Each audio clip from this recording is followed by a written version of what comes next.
It is Saturday. Hope you guys are crushing it today. I already got my workout in, ran some errands. I am at my office, at my studios, working again. So just checking in on you guys. Got Sandra, Bleed Droner, Matt World, Nature Boy. What's up, Nature Boy? Texas Devil Dog, E. August. Definitely not Rogelio. What's up, people? Happy to see you. What is new? What is good? Give me a roll call. Where are you guys calling from? You can always interact with me in the chat. Send me a message. Send me a question. Today, I wanted to talk about, I've noticed a lot of people. I'm in an interesting business. I have three main businesses. Quib, good morning. What's up? Nature Boy, woo, happy Saturday. Give me a number one. Thank you. By the way, you guys send me a number one every once in a while. Keeps me motivated. I am caffeinated. So no worries. I'm rested. Had a rough month. Oof.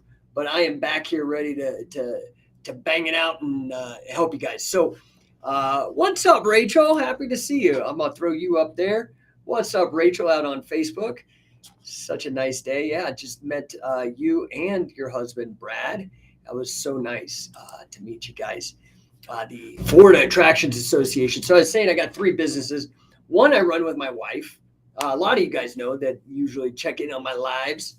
I've run, Defensive Fighting Systems, Connecticut. We need to talk, brother. Well, dude, I left you a message. Let's do it. Jay Rickenbarger. How many tournaments have I won? Big fat zero, dude. Big fat zero. I am a gym wrestler. Proud to say. I've entered a number of them, but never won. So it's just how the cookie crumbles. But, one thing that you have to remember about this,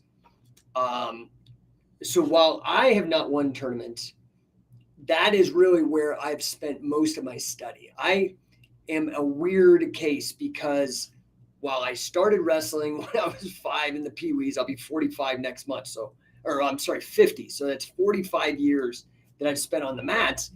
My childhood, I had two major illnesses. I had gangrene poisoning when I was 10. That kind of messed me up. Then I had cancer when I was 15, messed me up until college. So I kind of missed out. I was still very active. I was able to earn my black belt in between bouts of illnesses, still stayed active in grappling and wrestling. But it was really difficult with my illnesses. So that said, I still stayed in the room, still grappled, still went to tournaments, did my best. And because, this is the thing that I have to have you guys understand. When it comes to combat sports, it is a singular athletic activity, meaning it is you that wins, loses, draws, whatever, right? However, there is a huge team. That team involves your coaches, your gym mates, your sparring partners, your family. So it is an interesting thing because you do rely on other people, but it is ultimately yourself that's out there. So the writing was on the wall for me early on. I also got a bad injury.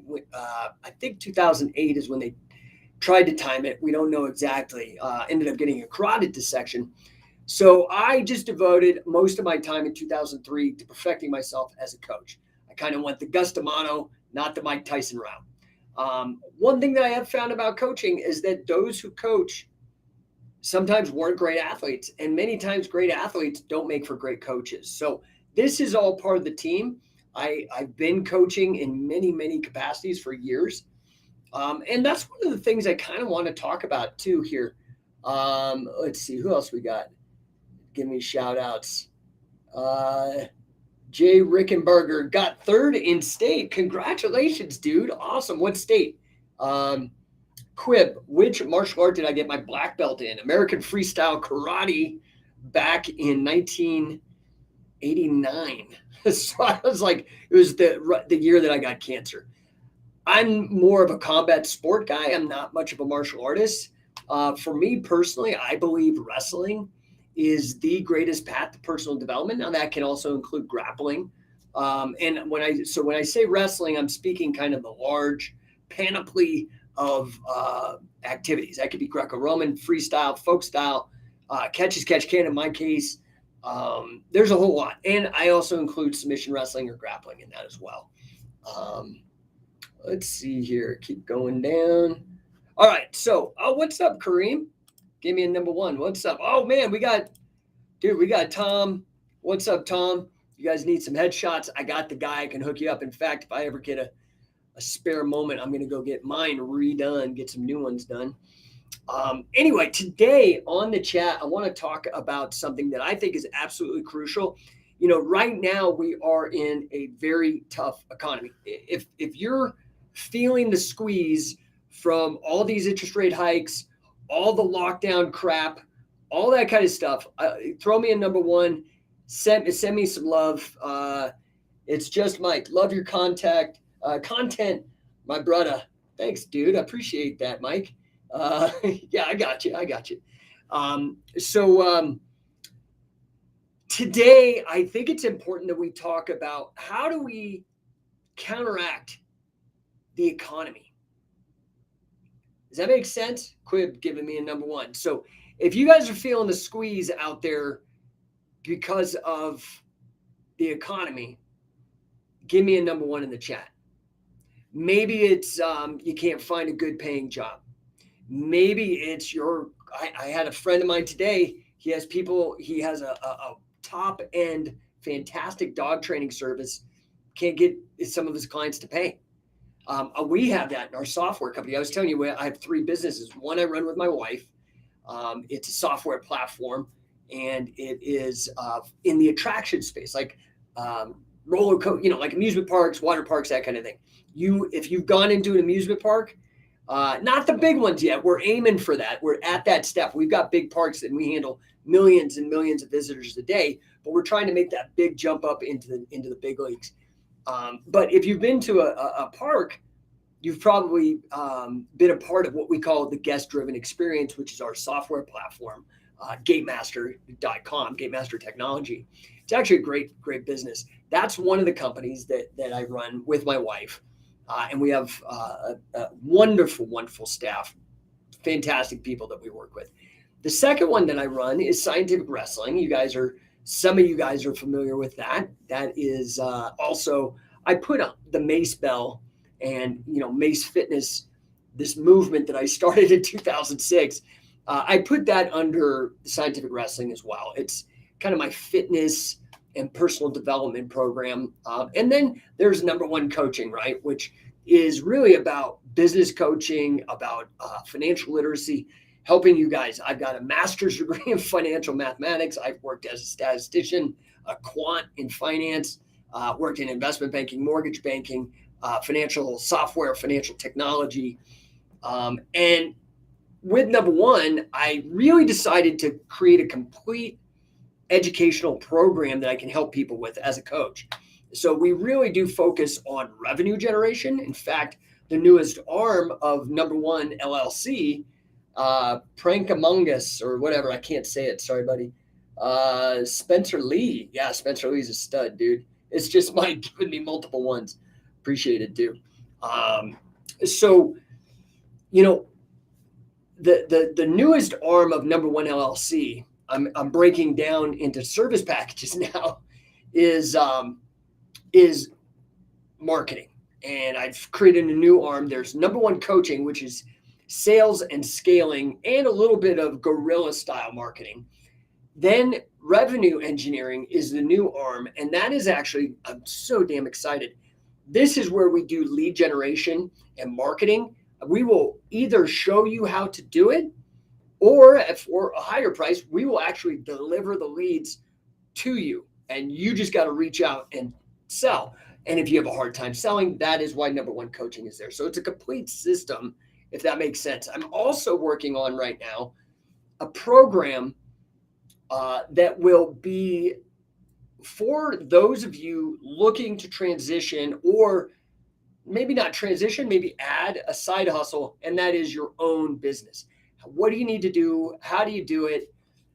I feel that, if you look at the statistics, go to Google, type this in. What percentage of small businesses have one employee? It is the vast majority. And this is the reason, in my opinion, why the vast majority, 9 out of 10 small businesses fail in the first 10 years. You've got to grow and you've got to start scaling. You've got to bring people in that believe in your vision and your leadership so you can grow. You have to bring in more people. You have to. So today, I wanted to focus on a subject that I think is really important, because if you're transitioning or growing your company, or you're a solopreneur, or maybe it's just you and your spouse or something like that, and you need to grow, I want to talk about this idea of profit-producing activities. Profit-producing activities. Does that make sense? Quib says, interesting to know your varied background. Yeah, thanks, buddy. I mean, it's not crazy. Like I said, if it has to do with grappling or it has to do with business, I'm all in. I'm going to study it. I'm going to try to figure it out. I'm going to try to help people win. That's my whole deal, is I want to help people. I want to help people reach their goals. That is what my gift has been. You know, I was blessed. I've gotten to know a lot of great people. I've had some really fun interactions and wins in my life, but I want to help people grow and expand. Siab.j, where else are you streaming?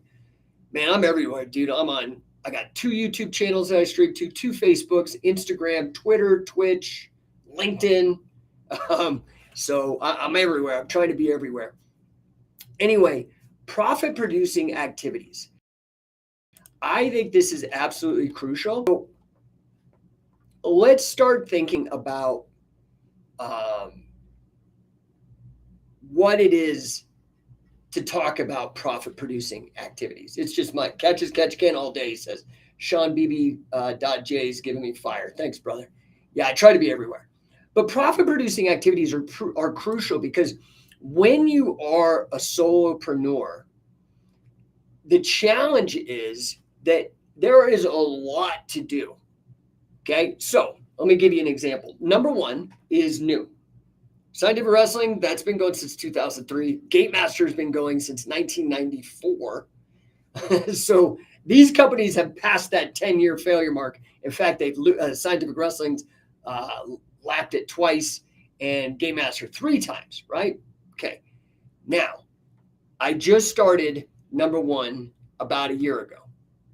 Okay. I started about a year ago. I had to do everything myself because I wanted to bootstrap it. For me, I decided, hey, I'm not going to go to the SBA and get a loan if I can avoid it. Because I'm experienced enough, I feel that I can bootstrap. Now, I'm not against you going to the SBA and getting a loan for a business if you're smart about how you use the funds. But for me, I didn't want to do that. I did not want to get into any kind of debt. So here's what I had to do. I'm going to break this down for you. You have to start understanding these profit-producing activities. Here's a great exercise right now. All you guys can do this. This will change your life. I swear. But you got to do it. If you got a pen and paper, go get one. I'll rattle on for another 2 seconds here. Grab a piece of paper, write this down, and see what I'm talking about. Okay, see what I'm talking about. Profit-producing activities. Get a calendar or a schedule. All mine is done online. I wish I had one I could just hold up. But like I use Google Calendar. And I want you to write down, what time does your day start? For you, maybe your day starts at 6 a.m. Maybe your day starts at 9 a.m. Maybe you're like, I don't know, you got a night shift and your day starts at 11 a.m. Whatever time that you wake up, typically, I want you to write that down as your first line on the piece of paper. Let's say for me, it's like 6:30, 7 o'clock. That's when I wake up. What do you do when you wake up? Write that down. Now, what do you do at 7 o'clock? What do you do at 8, 9, 10? Take a moment, write down all the way what you do from waking to what you do to sleep. Go ahead and do that, okay? Because I want you to actually profit. I want you to make money because, like I said, this economy is squeezing everybody. I have no idea what the F is going on with these people who have the levers that control the economy, like the Federal Reserve. Powell, this guy, the chairman of the Federal Reserve, he just paused raising interest rates. They have consistently raised interest rates like at every Federal Reserve meeting, which what that does is it makes it more expensive for people to take out loans. It makes capital more expensive. So when capital is more expensive, fewer loans get approved and fewer businesses are able to go out and make that, they might need to get a loan to bridge a bridge loan to make sure their payments are getting done because they're waiting on a huge contract. That happens all the time. But now because interest rates are high, the banks aren't lending. And when they do, it's very expensive. So like if you have a credit card and it's got an adjustable rate, these are crazy, ridiculous, expensive rates, right? If you're paying over 20% on your money, you're going to have a hard time getting out. You're paying for every dollar you spend, you're going to pay somebody a quarter, like 25% or whatever. It's a lot of money. It makes it very difficult. So this is why people are getting the squeeze.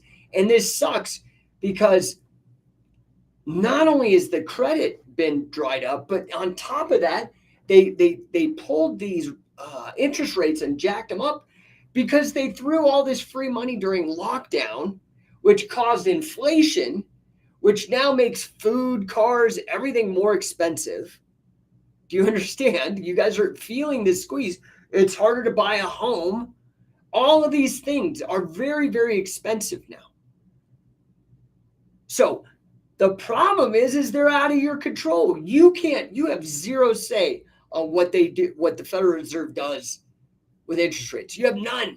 Zero. You can't complain to your congressman. You can't write the Federal Reserve. You have no control. You have no control when they inflate the money. You had no control when the federal government said if it called you unessential and kept you from making money. The last few years have been absolutely brutal for the vast majority, not just of entrepreneurs, but of people. So this is what I want to help turn around. This is really, number one, was born from lockdowns because I was suffering and I'm like, dude, enough. Because, I'm going to be real. I was doing so well. I was coasting and I should have known better. I should have known better than to trust these yahoos like Fauci, like Trump, like Biden, like all of these jokers. So where do you have control? Where do you have control? You have control of two very important resources. Very important. Number one is your attention. So have you filled out that sheet yet? Go ahead and keep filling it out. I want your whole schedule. If you've actually done this, throw a number one in the chat, and I will move to the next stage so you can really learn how to actually make money. I'm not charging you for this. I'm showing you how to do something so that you are successful. Okay? So, profit producing activities. I want you to write that at the top of the paper, and then I want you to write your schedule. What do you do on your average day from wake up to sleep? Break it down, maybe by hour or half hour, whatever's easiest for you. Now, for those of you that have done this, I want you to go and I want you to put next to every single one of those activities in the day that makes you actual money. I want you to put PPA next to it. You understand? So you're just going to go through, you got your list of things on your schedule and you're going to put, okay, waking up, did I make money? That's not a profit producing activity. No. I went to work. Is that profit producing? Well, it's creating income. Yeah, it's spendable money. So yes, I did marketing. Profit producing? Yeah. Sales? Yeah. Product development? Is product development profit producing directly? No. Closing deals is. Getting leads and then closing those deals. That's pretty much the majority of your profit producing activities. You need marketing and you need to close the leads. Marketing gets you the clients, gets you the potential clients, and then sales helps you close those deals. Does that make sense? I'm just checking the comments, make sure I'm not missing anybody while I'm rattling on. Okay, so for those of you guys that have your list of profit producing activities, I want you to go through and I want you to see, okay, which ones? And look at that. What I find typically when I do this exercise with clients is that 80% is total Pareto, 80-20 rule. right? Vilfredo Pareto, Italian economist, brilliant guy. Pareto's principle. But we find that 80% of what we do in a day is not generating revenue. Binging Netflix, no, not generating revenue. Kids soccer practice, unless you're networking and using it to sell to the other parents, not profit producing. Okay. So what I'm saying is that these things, it's not that they're unimportant. Your children and spending time, of course, it's probably the most important thing. But how the heck are you going to afford that soccer camp? How the heck are you going to afford that new computer? How the heck are you going to afford that video game or the whatever it is that's going to make your kids super duper stoked? How are you going to afford to pay the crazy price of health insurance to make sure they're healthy, right? So you need to take control in the two things that everybody has control of, at least in the United States to a large extent. Now, whether they exercise the control or not, that's a different question. I'm not saying that. But you have control of your attention and you have control of your time. Attention and time. In today's world, in the age of information, attention is currency. That's what everybody wants. That is marketing. Okay? Attention is what the purpose of marketing is to get attention. You've got to be creative. How am I going to reach as many people as possible? Now, for me, I'm always studying digital marketing because I think it is a very effective and simple way, but I don't limit myself to internet marketing. In fact, one of the things that I'm going to be doing with when we launch revenueengineering.ai, toy AI advertising powered, we're going to focus on setting you guys up with landing pages.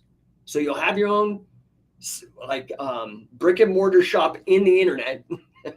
You understand? So you'll actually have a page that will explain your offer, your product or your service.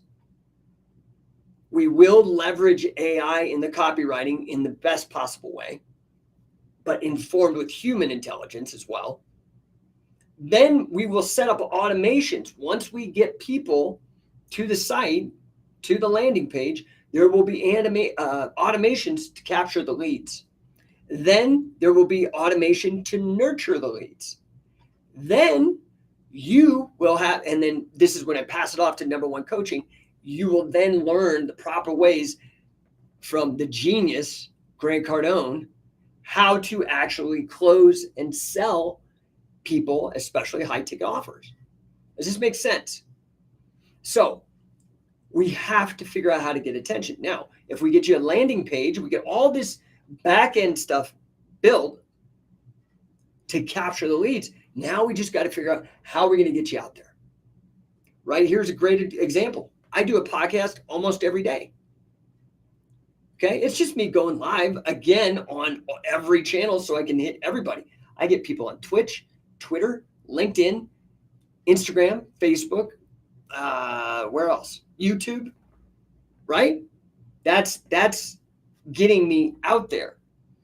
And then I tell you, for example, for those of you on the other platforms except Instagram, because Instagram's platform is not connected to my broadcasting. For example, if I want to set you up to check out scientificwrestler.com, which is our affiliate program, check this out. Boom. I throw it up on the screen, right? You guys see it? Let's see, right here.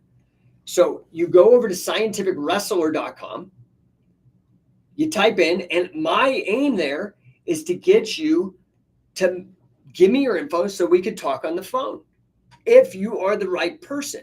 So you've got to make sure that your buyers are qualified. Make sense?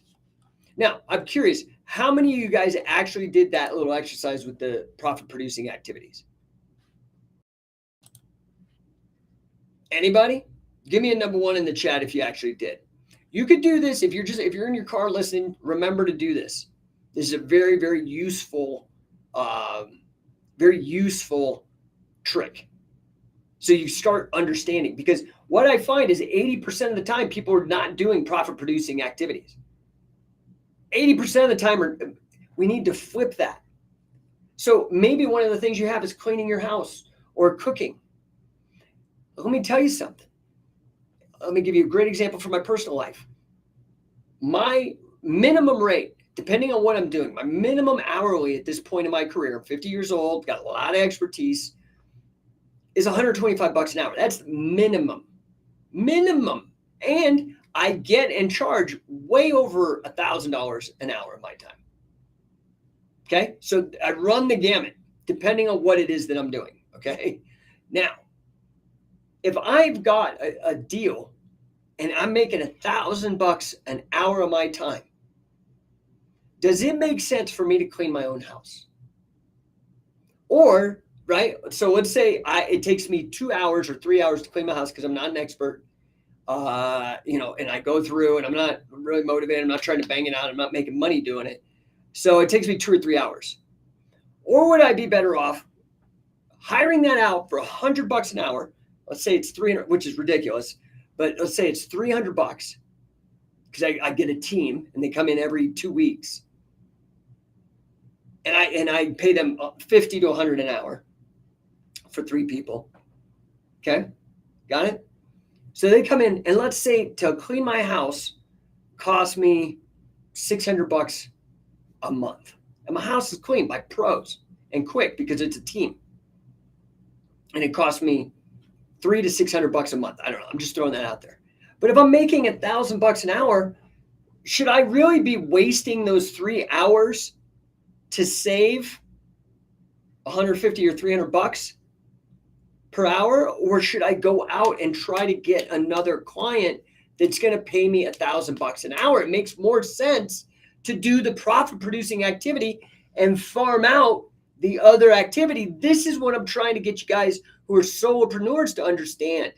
We live on the precipice of an amazing age with this AI and all these different online automations. You can get a lot of this stuff farmed out so you don't have to do it. That's what I'm doing with revenueengineering.ai. If you're interested in this, hit me up. I can get you set up. I think it's the entry fee on this is $100 a month, and it goes up to $500 a month if you want full support. I got a full team of people. Again, I'm not going to, if you have a hard time with this, I'm not going to get on the phone and be like, click here, click that. It's a waste of my time. But I have tech support people where that is where their expertise is. Maybe they're younger, so they can't charge as much money, but they have expertise and they will help you. And that's included. So those of you out there who are watching this show, I'm going to take this caption off. It's chopping my head off. There we go. Those of you who are watching this show, how many of you have your own business or want to start your own business? How many? How many people out there? I'll walk you through it. In fact, I just put out my new book. It's called Sportify, which is, if you're an existing owner of a business, this helps you figure out the best way to manage, motivate, get engagement out of your employees, the people helping you. Okay. But a lot of you guys aren't even there yet. You're not even to the point where you got to figure out how to get people engaged and actually do what you're paying them for instead of just showing up and cashing a check. But meanwhile, they're on social media the whole day. How do you actually do all that? That's what Sportify helps solve. That's the next level of the game. A lot of you guys aren't there yet. Okay. If you're a solopreneur, you need to get there. You need to figure out how to get help. Who are the first 2 people you need help from? The first 2 people you need help from if you're a solopreneur is you need an accountant, because the IRS don't play. You better pay your taxes. And 2, you need an attorney. Of course, it's good to have an attorney if you get in trouble or whatever, but like what I'm saying is you need an attorney, not for that. I mean, you need to have that as well, but you need to have an attorney to help you write contracts, write agreements, review agreements and contracts, advise you on certain nuances of the law that you may not know, depending on what kind of business you're going into. Does this make sense? So those are the first 2 people you need on your team. Okay. So this is what we want to do. We want to flip that script. If you did that exercise I told you to do, the profit producing activities exercise, and you list out your schedule, your average daily schedule, and you put next to those things that actually produce profits, those activities, those tasks, PPA, and look at the amount of hours you are spending on profit producing activities versus the amount of hours you're spending on things that maybe even cost you money. Maybe they don't cost you anything, but maybe they cost you money. That's the first step. We need to flip that. You need to spend more time doing the profit producing activity. And then the things that were elsewhere that you're doing that aren't making you money, you need to outsource that. So product development, service delivery. Are those making you money? No, they're not. So what you probably should do is hire somebody who can do that. Does that make sense? What ends up happening invariably is most people try to hire out marketing and sales, when instead they should really take that on. This is the biggest mind shift. See, entrepreneurs, a lot of times they get into it because they've fallen in love with their own product or service. They're like, Joe Schmo makes a microbrew beer in his basement. All of his buddies have it. They're like, oh my God, that's so good. You should totally sell it. Oh, great. And then they spend all their time working on their witch's brew, trying to make it taste this way and do that. And then they don't focus at all on marketing or sales. And then wonder why it never goes anywhere or it goes out of business because they're spending money and not bringing money in. You got to focus on bringing money in. That's the basic bottom line. That's what a profit producing activity is. And in fact, I might have to change that from, I picked that up from Billie Jean. I might have to change that. Revenue generating activity. Okay. Because profit technically is revenue minus costs. So what things are bringing money in for you? What do you actually do that gets somebody to hand you a check or swipe a card or hit buy on the internet? What is it that you're actually doing to help with that? That's the question, man. This is why I'm here. I'm trying to help you think about thinking. Think about how you think. Does it make sense? Does that make sense to you? So now, let's use like a kid's lemonade stand, right? You need to focus on how hard is it? Have the kid sit there and exchange the lemonade for money. But if you don't have a busy street with a sign, nobody's going to know. If you go set up your little daughter Sally in front of your house in the cul-de-sac, how many people are going to buy? And she's going to sit there bored out of her mind and never get the thrill of making money by exchanging value. Now you take Sally's lemonade stand and you put that, what do they always say? Location, location, location. You put that in a place where people can drive in, but there's a parking lot, they can stop. These people have cash. Unless you get real sophisticated, she's got like a little swipe thing, like Square or something like that. What is the where is the money at? These are the questions you have to ask yourself, right? So for me, let's take scientific wrestling, for example. I have over 50,000 people on my Instagram. So I'm constantly telling people, hey, you want to learn this? Check this out. You can go here. You can do it live. You can do it remote. You could become a business partner of mine, like become an affiliate. All these opportunities. I'm like totally banging on that constantly. Does that make sense? But beyond that, let's say that I want to do it for number one. I've got to be on LinkedIn. I've got to be engaging people on LinkedIn and say, hey, man, I know you hate sales. I get it. Sales is awful. I hated sales. I hated it until I got good at it. Guess what? I also hated grappling until I got good at it. Like this is how it works, man. You just got to jump in. You got to stop having excuses and you got to get in. You got to get in the scrum. I remember it was 1993. This is before I saw the UFC, and I was just healed up from my cancer. I had just started really getting back into martial arts again. And, I had my black belt before cancer, and I'm talking with one of my roommates, and we're, being young and full of testosterone and stuff. And he's like, all right, fine, let's go out in the backyard. I was like, okay. Now, I had just killed everybody on my birthday. My buddies, we had the first half pipe in Boulder back then. And we had a birthday party for me, and we had everybody over to do boxing matches because I couldn't skate for shit, pardon my language, but I was a good striker.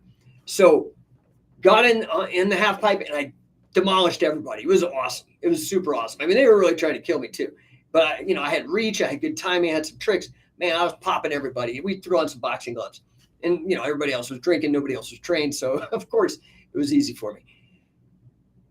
Except I started believing my own bullshit and talked to one of my roommates who happened to have a green belt in judo. And he said, well, now let's change it up. Let's go out in the backyard and let's add grappling into it. I was like, okay, fine, man, no problem. I was clueless. This is 1993 before the UFC. Long story short, I was fine until he could put his hands on me, which was like 80%, 90% of the time. And then he'd throw me all around the backyard. Well, the next day, I was very humbled. And I decided, instead of saying, oh, no, I'm going to talk crap or I'm going to double down on what I was already doing, I said, I have a massive hole. I need to figure this out. I need to fix this. I went right down to the Boulder YMCA, signed up, started training with a gentleman by the name of Burned Bush, USA Senior Nationals champ. That was really a first step. Then I went to the USC and saw how powerful grappling was. Started training with Pedro Sauer, Canseco Munez, Ricardo Miguel. Eventually got so hooked. In 95, I moved out, started training with Carly Gracie in San Francisco. Dabbled with Half Gracie, but he was never there. What's the guy with the curly hair? Kurt Osiander. And then I decided, you know what, man, I want to really develop wrestling, because what I noticed even back then, this is in the late 90s, I noticed that I was doing fantastic until I came up against a wrestler. So I had filled up my grappling knowledge to a certain level, and then I noticed these wrestlers were getting me, and I recognized it because I had wrestled when I was young, but I was rusty as hell. So here I am, 25, 26. Let's see, we're talking probably 97, 98. So that's about right. I'm about 25, 26. I start getting back in wrestling. I start trying to find a USA Wrestling Club. There's a guy in Oakland, Dan Coltrane. Started working out with him, figuring out how to get my takedowns. I started getting real good with the single leg and running the pipe. That was my kind of go-to thing. Went deeper and deeper. Decided, hey, man, I'm not getting booked. I'm not connected in this scene at all. I'm like an outsider. What do? I went and I got into pro wrestling, started getting booked everywhere. That's where I first learned about Catch as Catch Can. It united everything I wanted. So my point here is, go towards the hard stuff. Go to where your problems are and dive full in. So for those of you in business, you may look down your nose at sales and marketing, but this is why you're not succeeding. This is the massive hole. This is what grappling was to me in 1993, maybe to you in your business. You need to start figuring out what are revenue generating activities. Right now, maybe your only way is a job, is a job. And there's nothing wrong with that. I'm just saying, what if there is more for you to learn? Does that make sense? So, profit producing activities. You need to flip that script. So let's talk about what is a revenue generating activity. I got it. Maybe I'll have to go back and change the title of this. I don't know. What is a revenue generating activity? Marketing. Marketing directly tied. In fact, marketing and sales, they're kind of the same thing. They're all revenue. This is why I'm calling this new arm of No1 LLC revenue engineering, because we're going to set you up from beginning to end. How do we actually get the marketing going? So we're going to start doing Facebook ads, Instagram ads, everything on the Meta Business Suite. We're going to do that for you or show you how. We're going to start showing you how to do YouTube and SEO. So that when people type things into a search engine, you pop up. Make sense? Now, how do you craft copy writing in such a way? I have an English degree. I'm published many, many times. My newest book, Sportify. Go find it on Amazon. Sportify. Like gamify, but a step further, sporting. Right? So, these revenue generating activities that now, so we do all these ads, these social media ads and these internet ads. Maybe we get you some ads on the Roku. Depends on what your market is. Where is your audience? Where are these people? Maybe they're, in my case, maybe I have to go to a trade show or a conference or a fight or a tournament. Where are my people? Depending on, so for example, I was just saying hey to Rachel. I just met her and her husband at a conference in Fort Myers, Florida, called the Florida Attractions Association, which is a place where everybody who's in the attractions biz gets together, talks about issues, tries to help each other. Okay? You've got to get out and start meeting people. Then when you do that, you make your pitch. You're like, okay, hey, let me see if I can help you. What can I do to help you? Okay, if it's grappling, I'm like, dude, I'm going to show you stuff. Our number one feedback from our camps is, oh my gosh, my mind is blown. I went back and I beat a guy that I always had a hard time with. And in one weekend, I beat this guy who I thought was unbeatable. Okay? That's, you service your client. And that generates revenue through referrals. Okay? But I'm getting ahead of myself. You have to start advertising, getting out, making that. It's called marketing. It's called advertising. It's called branding. Okay? Getting people aware of what you do. Why did I make this like cool logo? Number one, I thought because it's branding. I have people all the time when I'm wearing my number one hat. I got my 10X hat on now, but when I wear my number one, they're like, oh my gosh, where do I get that? I love that. I want to be number one. I'm like, okay, here you go. And I hook them up. Or if they like, let's see, point in the right direction, scientific wrestling. Oh, go here. You can get a rash guard. You can go get a t-shirt. You can actually learn how to do it. Remote. You can come to one of the camps. You can enter one of our contests. Makes sense? You could start your own business. I'll train you how to make money doing something as cool as grappling. You've got to get out there and start talking and marketing and whatnot. So we can write ads, we can show up at conferences, you can have brochures, you can mail stuff. That's how we did it before the internet. I was involved in this back then before the internet. You had to mail things, direct mail marketing. Send people a catalog. Catalog used to be Amazon. It just was on a piece of paper or like a little mini book. What's up, Stellar Steven? Happy to see it. You guys get it? You've got to get the word out, man. Whatever it takes. So this is part of going back to what I was talking about. Number one is attention. You've got to get people's attention. Attention is the currency in the information age. Attention. So how do I do that? That's why I'm broadcasting to Twitter, Twitch, Instagram, Facebook, YouTube, all of them. I got to get LinkedIn. I got to get that attention. And I know doing these lives is a great way to get attention. So here I am. And I'm constantly telling you, oh, hey, man, what can I do to help you with number one coach? What can I do to help you with scientific wrestling? How can Game Master? Do you know an attraction that is struggling? And we will provide the business logic so that your clients love getting you money. It's easy. I'm banging on this constantly. That's the marketing. Then you guys that send me DMs, I'm just breaking this down. I'm totally transparent in my process. This is how you know if you're doing some business with somebody who's ethical, right? This is the lesson I learned the hard way with all these NLP things. I never had a mentor to start teaching me things, and that was the only people selling. But it's manipulative. Oh, well, you sit with somebody, cross your legs this way, or breathe when they breathe. And dude, it's manipulative.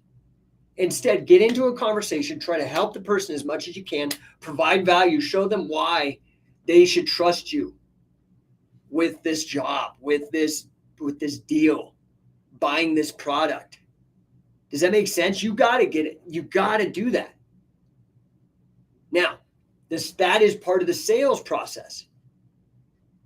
Because again, it's all about attention. Sure, maybe I bought a bunch of ads and you see me everywhere. You see one of my services, No1 or Scientific Wrestling, you see it pop up every time you open your phone. I'm at the top of your feed, or right? I'm getting your attention.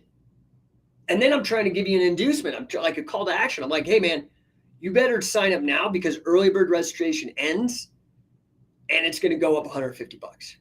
I mean, all you have to do is go now versus wait the last minute. Why am I doing that? Why wouldn't I just take the $150 and not offer and why do you do that? Why do you offer like say for an event?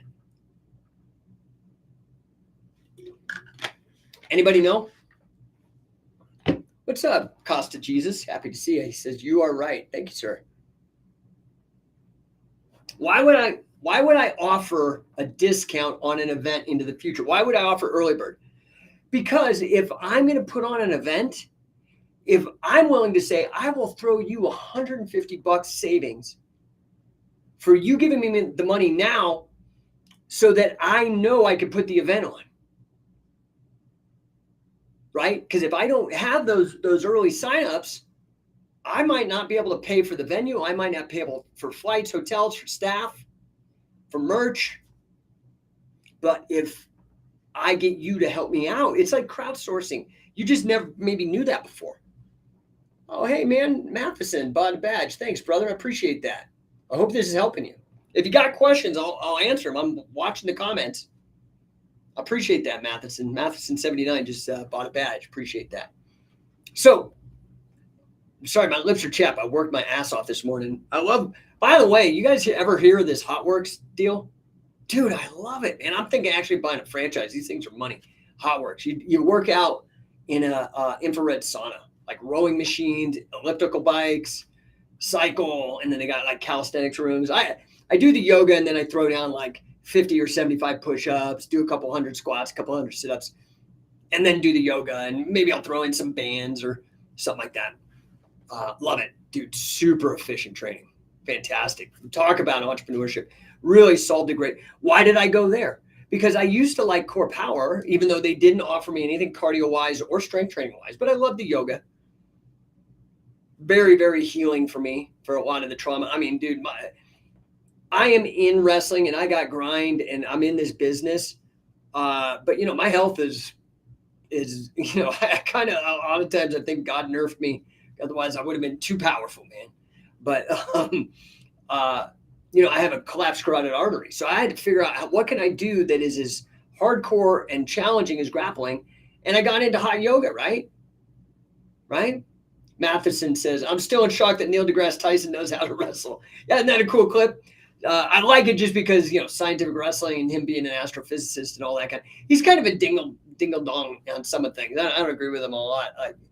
Like he was definitely wrong on the lockdowns and the injections and shit. But still, yeah, totally cool. I love that. I love sharing that because, you know, to me, wrestling is so much about the mental, right? It's about the mindset and the power to overcome and the challenges.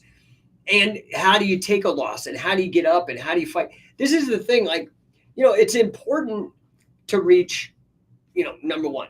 Like it's important. That is the goal. But no, nothing's guaranteed. And this is what I like about wrestling, right? Like you have to be internally motivated, intrinsic motivation in lieu of extrinsic. How many black belts are there out there? I never even talk about my black belt. It doesn't matter to me. I don't even care about it, right? A lot of guys do though. But to me, I love the wrestler's ethic because even if you've never won anything, people still grind, still show up. Some people don't even like the competition part. I never really liked that part. I loved going in the gym and competing there. But, I never had good coaches when I was younger. That's why when I was a grown man, I had to seek out Billy Robinson. When I met Billy Robinson, that was 2006. I was 33 years old. I'm 50 now. When I met Wade Chalice, I was 30. My expiration date as an athlete had passed. Now, fortunately, despite my illnesses, I did one of those 23andMe genetic tests, and they found out that I've got the that elite athlete sprinter gene, which is perfect for wrestling. So I think that's kind of why I ended up always gravitating, because I love that really hard, intense workout, and I love the mental aspect of it. But you've got to start focusing on the things that you want. And if in this case it's revenue, you've got to focus and you've got to do the things that will make you money. You've got to start learning and training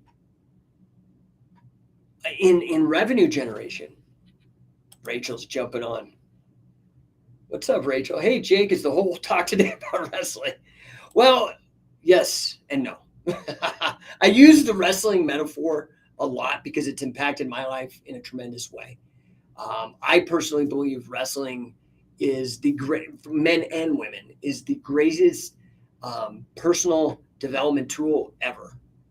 It just gets you that toughness that you need to get through the hard times because you're constantly putting yourself in hard times. It's very challenging. This is really the crux of that Sportify book. So if you go through Sportify, I'm going to be sending her a copy of this because we met and hit it off. Sportify is taking lessons learned about performance and applying it to the problems of engagement in business. So this is my long-winded way of saying yes and no. I talk about wrestling a lot, but I try to use it as a metaphor because I do have a big wrestling audience. One of my companies, you know me through Game Master, but I have another company, Scientific Wrestling, that is well known in the grappling and mixed martial arts, like UFC, that kind of stuff space. So a lot of times I'm talking to those guys because I'm trying to help them on the come up. But I also, through Game Master and No1 Coaching, I'm trying to get people to understand the important parts of business. Now, you obviously are a marketing professional, and that is, in my opinion, the most important thing in a business. It's not the only thing. There are many important things, but marketing is the number one. Okay. For me, now this is coming from me as in my perspective as an entrepreneur. Okay. Not because I just liked it. I actually didn't like it. I actually don't really like it. And I don't really like sales. And there's a lot about it. I don't like accounting. I don't like math. I have a financial math degree. Okay. There are important things, but in the hierarchy, marketing is senior to everything. Marketing is senior to everything. Rachel jumping on again. Let's see what she says. But I'm already tough, right? Myself and your wife are strong women. Well, that is true. That is very true. That is very true. I mean, I don't know. I don't know how tough you are. We're going to have to see. No, I'm sure to get where you are and to have had the success you've had, especially as a woman. Yeah, I agree. I do agree with that actually wholeheartedly, especially because of, being married to, so my wife is the CEO of the company for Game Master. And as such, it's been very interesting to see the challenges she's had as a woman and how tough. Rachel says, but you're amazing at sales and making those relationships, people by people. Yeah, and this is the crux of it. I hated sales forever. And then I wondered why every time we'd outsource sales, whether it was for my wrestling business, I also started a couple other businesses, and we would start to outsource it and it would never work. And it didn't really start working until I took responsibility and said, this needs to happen. What you said is so true. People buy people. it's kind of a cliche, and it's a shame that people are talking about, sales is really about relationships. That is true. Okay. But ultimately, all money, all business is about people. This is where, again, I am so integrated in my life with business. And maybe this is because of my understanding, coming through studying like the classical liberal or libertarian or business and classical political economics. I started out as an applied economics major. And you have to understand, it's a moral system. I go all the way back to Adam Smith. Adam Smith, the founder of economics, it didn't exist. He wasn't an economist. He was part of the Scottish Enlightenment. All these revolutionary thinkers from Scotland in the 1700s, 1800s. David Hume is thrown in there, but Adam Smith is maybe the most influential because he was actually the chair of moral philosophy, moral ethics, moral philosophy.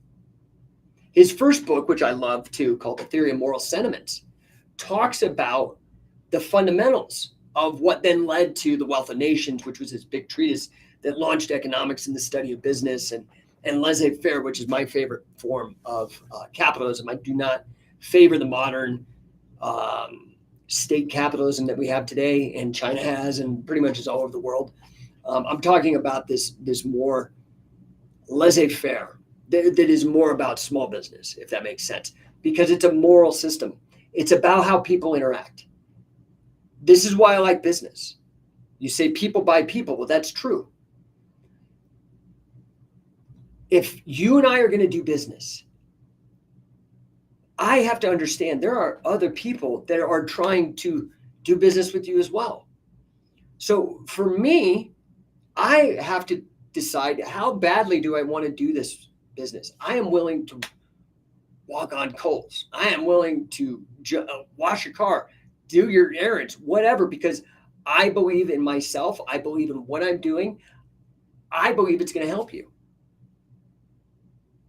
So this is a funny thing because a lot of people come into sales and they have all these weird manipulative tactics and they come off as awful.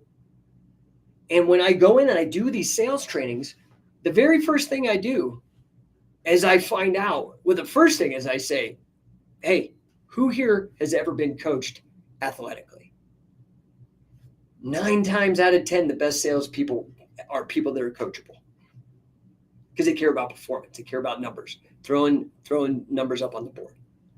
But the second thing I ask is who here has bought the product that they're selling? That is a key indicator. You have to believe in what you're selling for people to really want to transact with you. Does that make sense? And that's why these big mega corporations, I think they have a harder time. They have a harder time because they're not the entrepreneur. They're not the family business that brought it in and actually is like, no, man, I care. This keeps me up at night. People that are working for a corporation, man, they clock out, they're done. People are money, period. I take Elon Musk, okay? He goes to Mars. Let's say Elon Musk goes to Mars and he's the only guy and then he's cut off. Like Gilligan's Island, but he's on Mars. Dude, he's stuck. All those bajillion dollars he's had doesn't mean anything without people. So the key here is understanding the marketing part. Marketing and sales go together. In fact, prospecting is this like hybrid area, right? Marketing and sales are the most important thing you can do because it's people that are going to buy, use, benefit from your product, whether that is software, wrestling, or knowledge like training and coaching in business and marketing and sales. Rachel just jumped on, says, and that's why I want to work with you. Yeah. And I mean, it is so much about a vibe and a connection as well. And for sure, I've been coached through soccer and we're a big mega corporation. We need people who truly care and want the best for the business. When we succeed, you succeed. So in this vertical that we're talking about in particular, which is family entertainment, I got 3 kids, man. I just took my kids to the movie. Last night to see The Flash. I bought tickets. We have ticketing software. Just bought tickets to FanCon. Going to be buying tickets to Renaissance Festival. We have season passes for Legoland. We have season passes here for Elitch's. This is what we do to make memories. But not only do we do it to make memories, we also do it to put food on the table. So anyway, this is really the nuts and bolts of it. Again, I have a master's degree in math. I can get as nerdy and wonky and drop all the prestige jargon that you want, talk stochastic calculus and cluster analysis and machine learning and all this other bullshit, okay?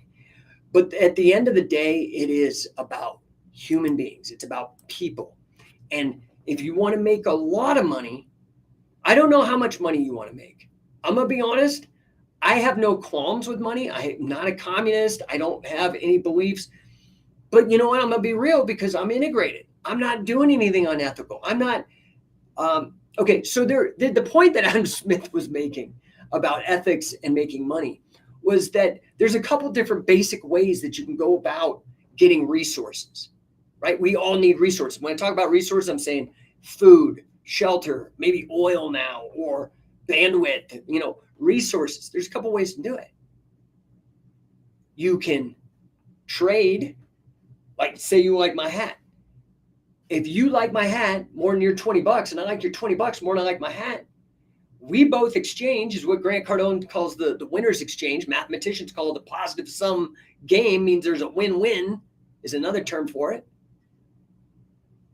That's positive and it's consensual. All the other forms besides business of interacting and exchanging resources for survival and thriving and abundance, thievery, is that ethical? I mean, I'm just asking you dumb questions. These are rhetorical, not ethical. I hate to break it to you. If it's not consensual, it's not ethical. This is why guys like Adam Smith, economists, are like, you know what? There are no efficient taxes except land and property taxes. Like Henry George, the economist from the 1800s, Georgism, land tax. Because for the government or anybody, if they take my money and I don't want to give it to them, that's unethical, right? See, I can't win. If I start talking about business, some people are like, is this about wrestling? And if I start talking about wrestling, people are like, this is about business. It's about life, man. And, wrestling is sport is another thing. This is why I like wrestling. Again, it's consensual. I posted a funny video on the Instagram about this guy. You can go to @scientificwrestling.com. And this guy's laying on the beach and he's in a Speedo too, which makes it even more hilarious. And this guy shows up. The guy's laying face down, so he's unaware. And this other guy shows up in a wrestling singlet. And then somebody blows a whistle and he jumps on him. And like parterre. Anyway, the other guy's pissed because it wasn't consensual. Well, that's really what it happens with taxes too. It's kind of like, oh, hey. And, we're promised all this stuff. I'm at an age where I've thrown so much money into Social Security and I know it ain't going to be there when it's my time to collect. Right? So do you understand? Like, these things are super important. This is why I am into business. It is the way to live that's completely ethical. Now, that doesn't mean you can't lie or steal. This is one of the things, say, with Scientific Wrestling, why I actually started the company. I actually started it back in 2003. This is an interesting business lesson. So I told you the PPA, the profit producing activity exercise. Here's another exercise. It's saying you want to start a side hustle and you don't know what to do. This is how I figured out Scientific Wrestling. Go to your bank statement and your credit card and look at what is it that I spend most of my money on. And for me, it was like going to wrestling, buying wrestling instructionals, grappling equipment, seminars. I was like, oh my God, if I start a business here, at least I can start writing it off. Save myself the 30% that would come out on these purchases anyway. And once I did that and I realized, oh my gosh, there is this entire thing that people have forgotten about. Everybody's so enamored with this Brazilian Jiu-Jitsu, which was trendy at the time. It's like, oh my gosh, I personally have been doing this long enough. I've been having a hard time with wrestlers. I'm studying wrestling hardcore now because of this. Back, we're talking turn of the century. Found catch as catch can, found out that it was not only folk style, but it's also submission wrestling, pro wrestling, grappling, all that stuff.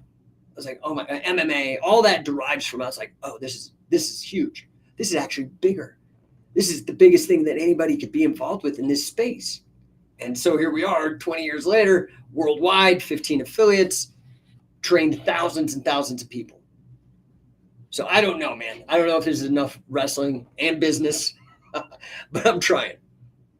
The fact is, though, you guys have to connect with as many people as possible. And they have to know about what you're doing. And it's not just any people. So if I'm trying to get people to take advantage of what we have with the software company or with wrestling or with business coaching, should I go and be talking to preschool teachers? No, they're not qualified. So this is the next level of the game. Anyway, guys, I've been rattling on for an hour. I do have a lot of things to do because I work. I don't really enjoy taking time off. Whenever I take time off, I get put back on my projects. But I've committed to be here for you guys to answer questions and whatever I can do. As ever, hit me up in the DMs if I can help you with whatever it may be, whether it's fitness, whether it's business, marketing, sales, growing your company. These are the things that I'm really excited to help people with. So I appreciate everybody that chimed in today. Rachel, it's a pleasure talking to you. Kareem, thank you for that. Thomas Aaron, who else was chiming in? Let me check on Instagram.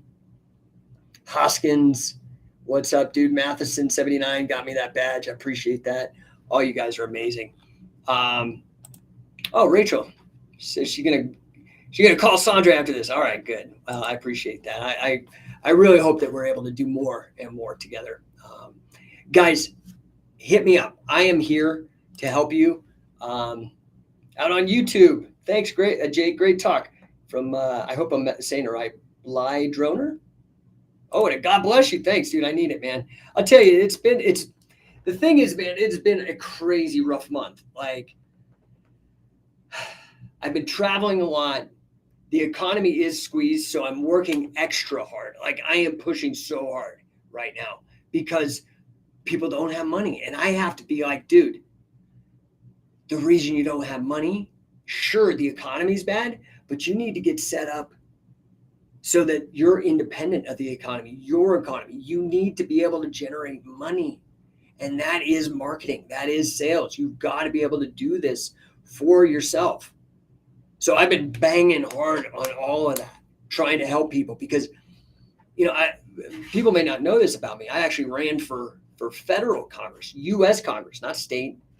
I was the chair of the under my tenure, fastest growing political party in the state of Utah.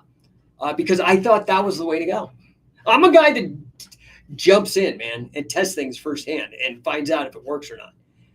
And then if it does, I stick with it. Politics was trash. I tried. I did my best. I did, for what I had, I did great. But I learned that that's not the way. This is the way. We have to take responsibility for ourselves, stop worrying about the outside economy, and make it happen. If you look up the definition of the word entrepreneur, yeah, in there is somebody who organizes business activity, but they take risk. Not everybody takes risk. And risk doesn't always pay off, man. You go to Vegas, you know that for sure. Now, the odds are better outside of Vegas. In fact, lesson I've learned from being in the same room with Lloyd Blankfein, the former head of Goldman Sachs, Tillman Fertitta, even Donald Trump, Grant Cardone, Brandon Dawson, all these super high-level guys, you're at more risk not taking a risk. You think you're safe when you have a job until you get that pink slip and you realize, oh, man, I probably should have been setting things up, other cash flows and whatnot.